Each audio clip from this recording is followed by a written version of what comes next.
Friends, welcome to my channel सीखो हमारे साथ। आज की वीडियो में हम बात करेंगे CSS लिस्ट की कि हम लिस्ट को किस किस तरह से स्टाइल कर सकते हैं। तो सबसे पहले मैं एक लिस्ट बना लेती हूँ। मैंने ले लिया है UL tag on order list और ये यहाँ पे नंबरिंग लिख लेते हैं 1 2 3 4 5 आइटम 1 to 5 इस तरह से कर लेते हैं। अब ये नंबरिंग डाल ली है मैंने 5 तक। अब इसके बाद ऊपर एक हेडलाइन लिख लेते हैं H1 और उसमें लिख देते हैं अनऑर्डर लिस्ट। इतना लिखने के बाद इसको कॉपी कर लेते हैं और इसको एक HR लगा लेते हैं और फिर इसे पेस्ट कर देते हैं। अब इसको ऑर्डर लिस्ट में कन्वर्ट कर देते हैं, यानी ऊपर अनऑर्डर और नीचे ऑर्डर लिस्ट रहेगा। ठीक है, अब इसको सेव करके इसे रन कराते हैं तो देखिए ऊपर आ गया है अनऑर्डर लिस्ट और नीचे है ऑर्डर लिस्ट। अब इसे हम CSS की हेल्प से स्टाइल करेंगे। तो सबसे पहले आते हैं CSS में।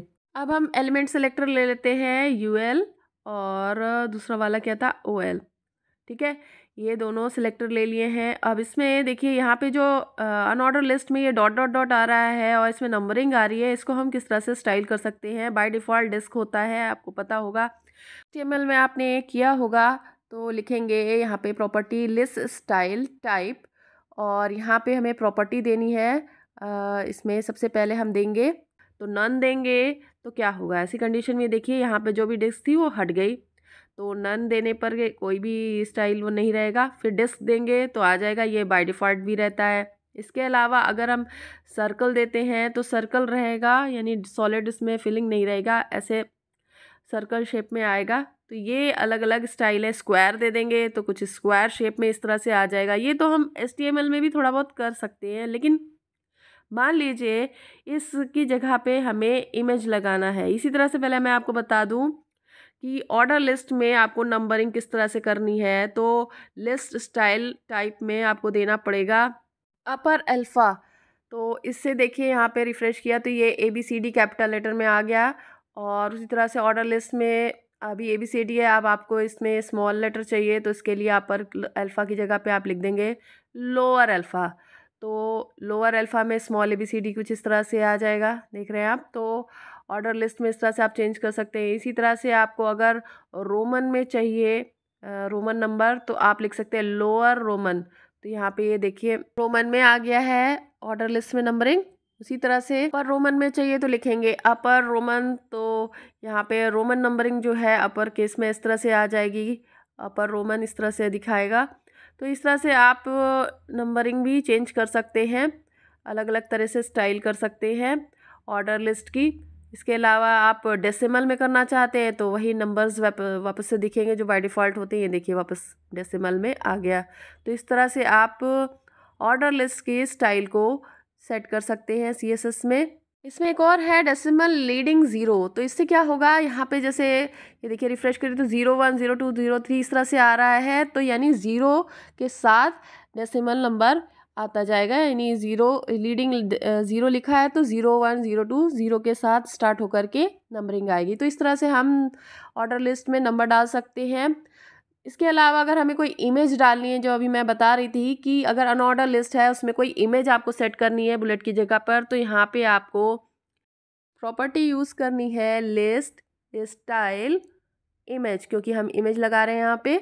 और यहाँ पे आपको देना होगा इमेज देने के लिए URL और यहाँ पे आपको देना पड़ेगा इमेज का नाम, यानी जो भी आपने आइकन डाउनलोड किया होगा इमेज का बुलेट नंबरिंग के लिए तो वो आप इमेज देंगे। थोड़ी छोटी इमेज लीजिएगा, जो बुलेटिन नंबरिंग के लिए आइकन्स होते हैं वो आप उसको डिज़ाइन भी कर सकते हैं। तो वो देखिए मैंने ये एरो लिया है, ये कुछ इस तरह से आ जाएगा।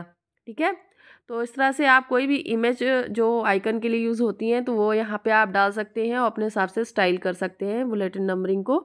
सपोज़ हम ये बुलेटिन नंबरिंग में कोई बॉर्डर दे देते हैं तो ऐसी कंडीशन में हमारी बुलेट्स और नंबरिंग अंदर रहेगी या बाहर। तो उसके लिए सबसे पहले मैं LI में एक बॉर्डर दे देती हूँ। ये देखिए ये बॉर्डर दिया हुआ है। अब ये कुछ इस तरह से दिख रहा है और आप देख रहे हैं ये एरोज़ जो है ये बॉर्डर के बाहर दिख रहे हैं।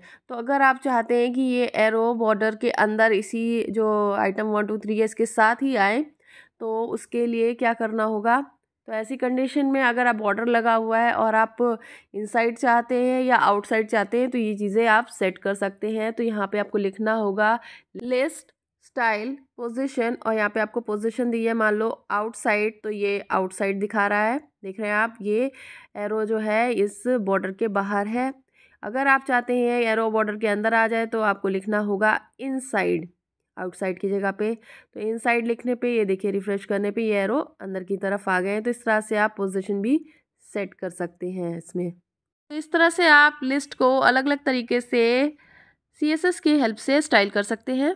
अब हम देखते हैं कि CSS की हेल्प से हम टेबल को कैसे स्टाइल कर सकते हैं। तो उसके लिए सबसे पहले एक टेबल बना लेते हैं, क्योंकि टेबल को स्टाइल करना है।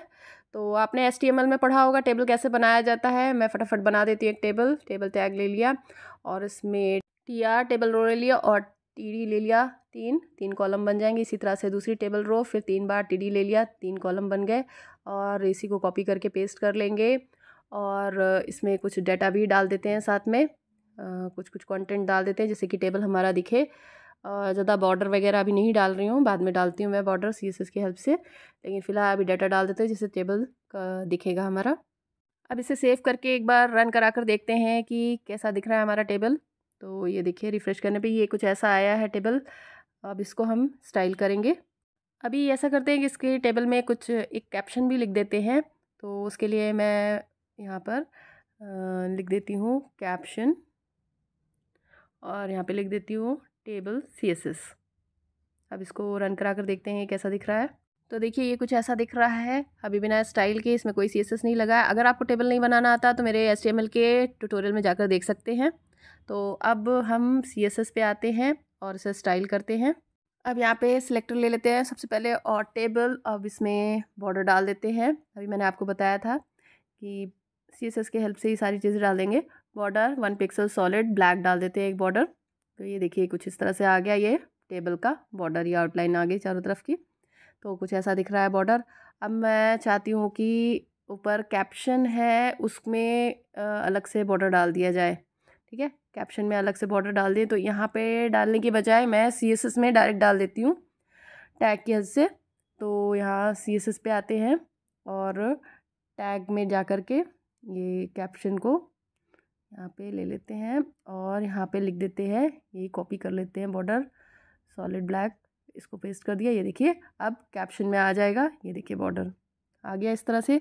इसी तरह से हम हेडलाइन में भी बॉर्डर डाल सकते हैं, और हर एक कॉलम में भी बॉर्डर डाल सकते हैं। ठीक है, तो अब हम TH पे बॉर्डर डालते हैं। उसके लिए TH टैग ले लिया है और इसे पेस्ट कर देते हैं। तो अब टेबल की हेडलाइन में बॉर्डर आ जाएगा। रिफ्रेश किया, ये देखिए आ गया टेबल की हेडलाइन में बॉर्डर। ठीक है, अब टेबल हेडलाइन पे अलग अलग हर एक हेडलाइन पे बॉर्डर आ गया, हेडिंग 1 2 3 पे।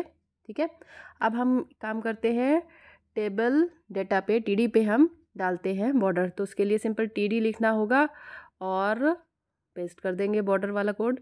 ठीक है, अब रिफ्रेश किया, देखिए हर एक टेबल डेटा पे बॉर्डर आ गया, आप देख रहे हैं।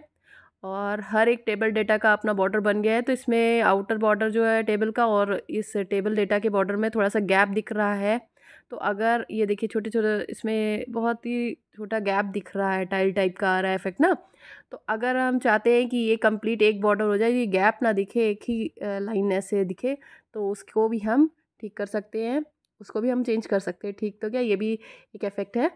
तो ये जो अलग अलग टेबल डेटा का और टेबल का बॉर्डर आ रहा है, सारे को कंबाइन करना है। तो उसके लिए हमारे पास एक प्रॉपर्टी होती है, उसकी हेल्प से हम ये कर सकते हैं। तो आइए देखते हैं। तो हम यहाँ टेबल वाले सिलेक्टर पे जाएंगे, लिखेंगे बॉर्डर कोलैप्स प्रॉपर्टी हमें सेट करनी है। तो यहाँ पे लिखेंगे कोलैप्स। तो अब देखिए इसको रिफ्रेश करते हैं, तो ये देखिए कंबाइन हो गया है। ये अब अलग अलग नहीं दिख रहे हैं बॉर्डर, टेबल डेटा का और टेबल का बॉर्डर में गैप नहीं दिख रहा है, ये कंबाइंड दिख रहा है एक साथ। इस टेबल में जैसे हमारा हेडलाइन है और TH, उसको थोड़ा और हाइट देना है हाइट प्रॉपर्टी के थ्रू, और टेबल डेटा जो है जहाँ कंटेंट लिखा है उसकी थोड़ी हाइट बढ़ानी है, हमें देना है। तो उसके लिए हमें क्या करना होगा, उसके लिए प्रॉपर्टी होती है हाइट। तो हमें सबसे पहले यहाँ पे TH में हाइट देते हैं। तो TH वाले टैग में जाएंगे, हाइट लिखेंगे और यहाँ पे 30 पिक्सल दे देते हैं। इसी तरह से TD में भी हम हाइट दे देते हैं 25 पिक्सल। ये देखिए ये चेंजेस दिख रहे हैं। तो इस तरह से आप हाइट दे करके इसमें चेंजेस कर सकते हैं TD और टेबल हेडलाइन में। अब जैसे हाइट दिया है इसी तरह से हम पैडिंग भी सेट कर सकते हैं। तो उसके लिए हमें क्या करना होगा, हम जाएंगे TD वाले टैग में, पैडिंग हम ले लेते हैं 5 पिक्सल्स, और 5 पिक्सल चारों तरफ से ले लेगा पैडिंग। अब इसे देखते हैं कैसा बना। अब ये देखिए पैडिंग सेट हो गया है। इसके अलावा हम यहाँ पे टेबल का जो डेटा है कंटेंट, उसका अलाइनमेंट भी सेट कर सकते हैं। आपको पता है alignment left right top bottom होता है, तो हम उसे भी सेट कर सकते हैं।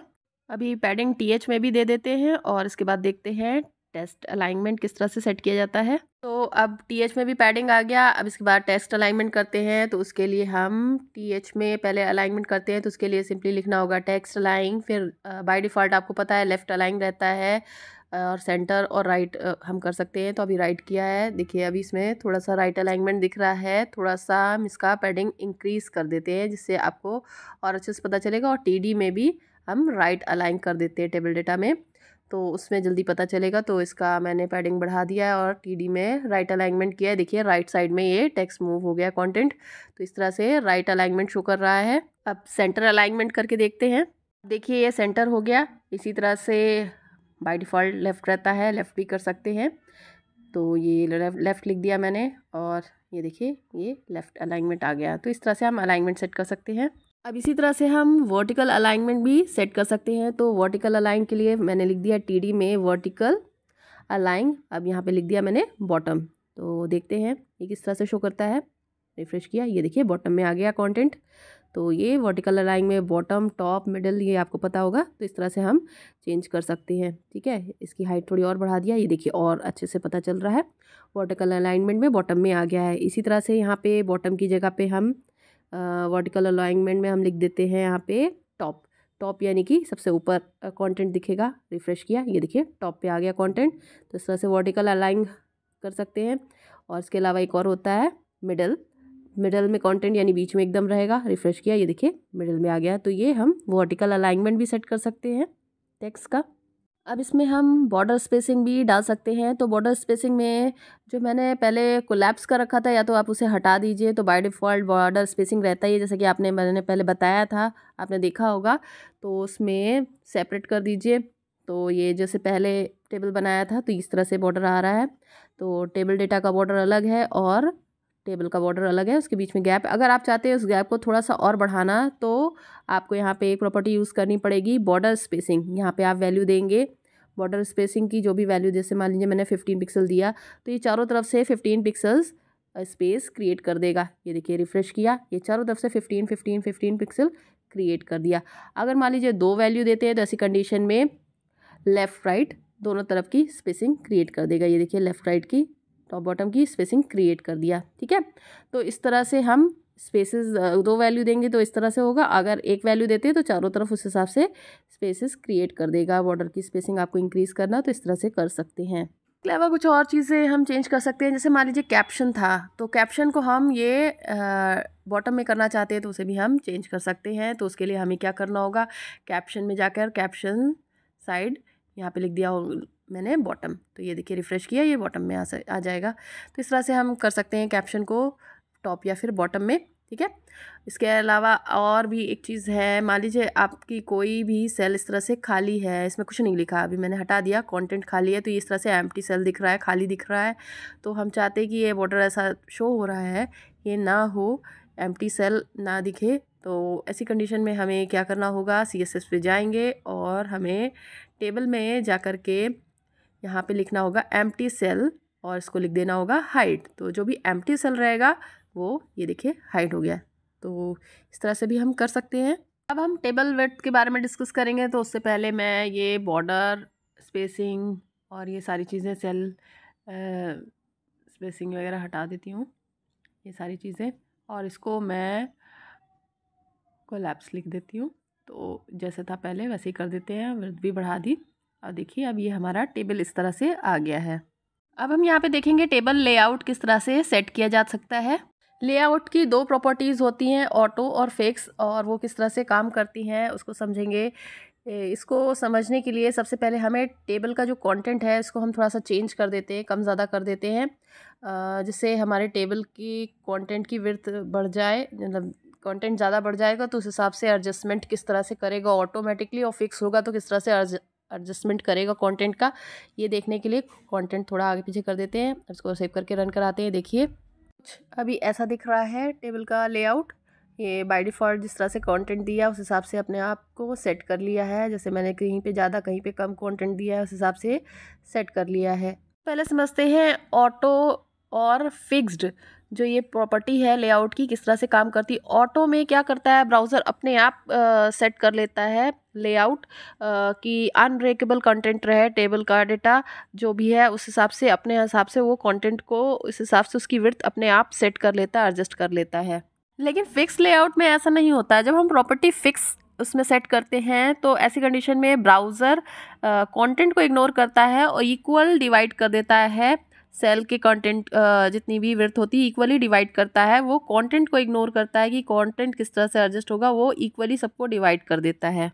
तो अब हम इसको प्रैक्टिकली करते हैं और समझते हैं। तो सबसे पहले हम यहाँ पे विड्थ दे देते हैं कि कितनी विड्थ हम सेट करनी है। तो उसके लिए जितनी अभी प्रेजेंट में विड्थ है, अभी तो ये ऑटो मोड पे ऑटोमेटिकली कर रहा है, तो अभी हम देख लेते हैं कितनी विड्थ है। उससे थोड़ा सा कम ही रखेंगे जिससे वो एडजस्ट करे, ब्राउज़र पता चले कि एडजस्ट कर रहा है। तो इसमें विड्थ दी हुई है तो हम उससे थोड़ा सा कम रखते हैं विड्थ को। तो हम यहाँ पे ले लेते हैं विड्थ 300 पिक्सल, ठीक है। तो थोड़ा सा कम रखेंगे तो वो ऑटोमेटिक मतलब एडजस्ट करेगा। अभी हम पहले ऑटो करके दिखाते हैं, फिर उसके बाद उसको फिक्स करेंगे। तो टेबल लेआउट में या मैंने प्रॉपर्टी लिख दी ऑटो। तो अब देखिए ये 300 पिक्सल विड्थ पे ऑटो किस तरह से प्रॉपर्टी वर्क करती है। रिफ्रेश किया, ये देखिए ऑटोमेटिकली ब्राउज़र ने अपने आप टेबल के कंटेंट के अकॉर्डिंग सेट कर लिया सबका विड्थ, ठीक है। तो इस तरह से टेबल की विड्थ को इस तरह से एडजस्ट कर लिया ब्राउज़र ने ऑटोमेटिकली। अब मान लीजिए हम इसे फिक्स कर देते हैं। यहाँ टेबल लेआउट को मैंने फिक्स कर दिया, यानी हमने बता दिया कि इसमें ऑटोमेटिक नहीं हो, ये फिक्स कर दिया। तो अभी इक्वली सबको डिवाइड कर रहा है, मतलब हर एक कॉलम का डेटा जैसे एक का ज़्यादा है तो उसी हिसाब से सबको इक्वली डिवाइड कर रहा है। तो इस वजह से इसकी विड्थ सब में एक जैसी है। देखिए ये ऑटो है, ये ऑटो 2 लाइन में आ रहा है क्योंकि जिस तरह से कंटेंट उस हिसाब से एडजस्ट कर रहा है ऑटोमेटिकली ब्राउज़र। अगर हम फिक्स कर देंगे, यहाँ पे फिक्स कर दिया, तो अब देखिए इसको रिफ़्रेश किया तो ये 3 लाइन में आ जाएगा क्योंकि ये सबके जैसे कॉलम 1 की साइज़ कंटेंट छोटा है तो उस हिसाब से सबको इक्वली डिवाइड कर दिया। तो जो दूसरे कॉलम की कंटेंट है 3 लाइन्स में आ रहा है क्योंकि उसकी विड्थ को फिक्स कर दिया पहले के अकॉर्डिंग। कॉलम 1 जो था ना उसके अकॉर्डिंग फिक्स कर दिया, तो इक्वली डिवाइड करने की वजह से ये 3 लाइन में आ रहा है, कंटेंट को इग्नोर कर रहा है। अब इसमें देखते हैं विड्थ को हम परसेंटेज में भी दे सकते हैं। पिक्सल की जगह पे मैंने लिख दिया 100% मान लीजिए विड्थ। और यहाँ पे टेबल लेआउट ऑटो कर देते हैं, ऑटो ऑटोमेटिकली एडजस्ट करता है, अभी मैंने बताया कंटेंट के अकॉर्डिंग। तो ये 100% विड्थ पे ये देखिए ये पूरा लाइन में आ गया, अपने हिसाब से एडजस्ट कर लिया। अब यहाँ पे इसी को हम फिक्स कर देते हैं। तो अब देखिए फिक्स करने पे क्या होता है, ये रिफ़्रेश किया, ये देखिए पहले वाले कॉलम 1 को भी इतना बड़ा कर दिया, ये फिक्स इक्वली डिवाइड कर दिया सबको। तो ये कुछ इस तरह से काम करता है ऑटो और fix property. Auto property dynamically adjust कर लेता है और फिक्स प्रॉपर्टी में मान लीजिए टेबल में कंटेंट ज़्यादा होता है तो फास्टली रेंडर हो जाता है, लोड जल्दी हो जाता है। तो एक ये डिफरेंस हो सकता है इन दोनों में। वीडियो पसंद आया तो इसे लाइक करिए, चैनल को सब्सक्राइब करिए और शेयर करिए।